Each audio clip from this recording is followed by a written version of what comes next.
MT Gox যখনই $3 billion উপরে BTC transfer করলো, সাথে সাথে কিন্তু মার্কেট ডাউন, এবং ডাউনে যেতে যেতে আপনারা দেখতে পাচ্ছেন এখানে যে $62,500 পর্যন্ত আসার পরে মার্কেট আবার ফিরছে, রিকভারি আপনার করছে $65,000 পর্যন্ত। কিন্তু কেন মার্কেট যদি ডাউনে যাওয়ারই হয়, তাহলে মার্কেট কেন নিচে থেকে আবার পাম্প দিয়ে উপরে গেল? এই বিষয়টা একদম পরিষ্কার করার চেষ্টা করব।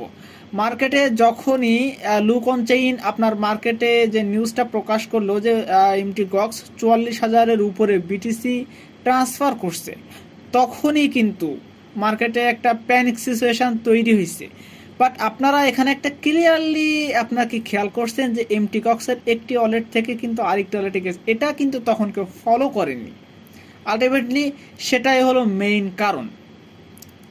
যদি আমরা দেখি যে আসলে এমটি গক্স হলো একটা সেন্ট্রালাইজ এক্সচেঞ্জার, এখন একটা সেন্ট্রালাইজ এক্সচেঞ্জারের কিন্তু অনেকগুলো ওয়ালেট থেকে, সে ওয়ালেটে অনেকগুলো জিনিস তারা হোল্ড করে রাখে, এমনকি বিটকয়েন বা অন্যান্য ক্রিপ্টোকারেন্সিগুলো।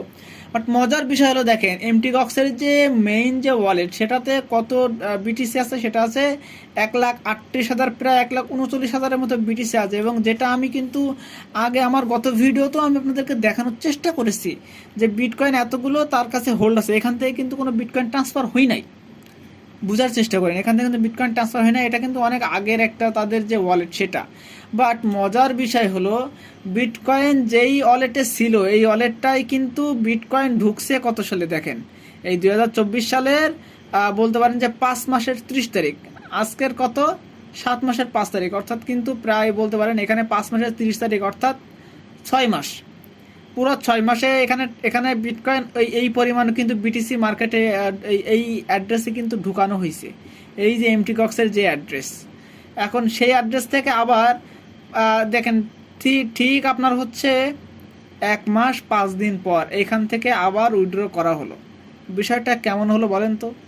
মানে এখান থেকে যেই সময় মার্কেটে প্যানিক সিচুয়েশন তৈরি করছিল এমটি গক্স, তারা ওই ওয়ালেট থেকে এই ওয়ালেটে ট্রান্সফার করছে, করার পরে এখন এই ওয়ালেট থেকে ওই ওয়ালেটে ট্রান্সফার করছে। এই কারণে কিন্তু যারা অনেকে বুঝে গেছে মার্কেটটাকে আবার পাম্প দিয়ে আবার ঠিক জায়গা মতো নিয়ে গেছে, এটা হলো মূল কারণ।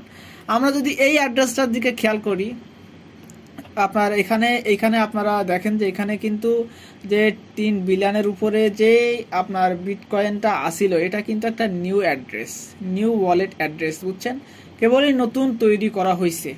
মানে আপনারা একটা জিনিস হিসেব করেন, ধরেন যে এমটি গক্স কি করলো, তাদের ইউজারদের টাকা পেমেন্টটা করলো, করার পরে কিন্তু করবেটা কোথায়, যে কোনো একটা এক্সচেঞ্জারও তো দিতে হবে, হয় ক্র্যাকেন, নাই বিট স্ট্যাম্প, নয় কয়েনবেজ, এমন বড় বড় এক্সচেঞ্জারে তাদের তো কথাবার্তা অলরেডি চলতেছিল যে তারা ওইসব এক্সচেঞ্জারে একটা নিয়ম অনুসারে বিটকয়েনটাকে তাদের ইউজারদেরকে দিবে। বাট সেটা না করে একটা ওয়ালেট থেকে, আপনার এখানে ক্লিয়ারলি দেখেন একটা ওয়ালেট থেকে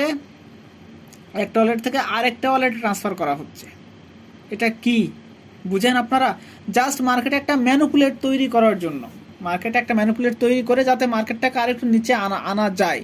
এর কারণও এই সময় আমি যেটা বুঝছি সেটা হলো যে আপনার ইটিএফ, ইথেরিয়ামের যে ইটিএফ, আপনারা এখানে ক্লিয়ারলি দেখেন ইথেরিয়ামের ইটিএফ হচ্ছে আপনার 23শে জুলাই, যেটা আপনার লাইভ হওয়ার কথা চলতেছে, মেবি হতে পারে লাইভ হতে পারে। এবং সেটা যদি হয় তাহলে কি হয়, সম্ভবতই যে ইথেরিয়ামকে আরও কম প্রাইসে কেনার জন্য মার্কেট হালকা একটু ডাউনে আসতে পারে।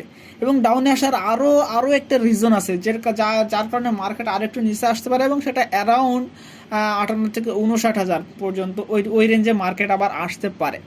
তো এই হলো আপনার হচ্ছে এমটি গক্সের যে কাহিনী সেটা। এখন আমি যদি আপনাদেরকে চার্টের দিকে খেয়াল করে, এখানে ক্লিয়ারলি দেখতে পাচ্ছেন মার্কেটকে রেজিস্ট্যান্স ফেস করছে, সেই রেজিস্ট্যান্সটা ফেস করে মার্কেট ডাউনের দিকে আসতে যাচ্ছে, এবং মার্কেট আপনার এই রেঞ্জে আসতে পারে। আপনার এখানে যদি আমি আপনাদেরকে দেখাই তাহলে মার্কেট এই রেঞ্জে আসতে পারে। বাট এর আর একটা কারণ আছে মার্কেট নিচে আসার জন্য। আমরা যদি সিএমই গ্যাপটাকে দেখি তাহলে এখানে ক্লিয়ারলি দেখেন মার্কেট এইখান থেকে যে এখানে যে গ্যাপ আছে, এই গ্যাপটা ফিল আপ করার জন্য মার্কেটকে নিচে আসতে হবে। যার কারণে আমি মোটামুটি অ্যানালাইসিসের দিক থেকে বলতে পারি যে মার্কেট এখন 58 থেকে যে 60,000 যে রেঞ্জ, এই রেঞ্জে মার্কেট আবার আসাটা খুবই পসিবল। তো এটা শর্ট টার্মের আপনার হচ্ছে একটা বলতে পারেন যে ইনফরমেশন বা অ্যানালাইসিস, যেটা বিটিসি ফলো করতে পারে।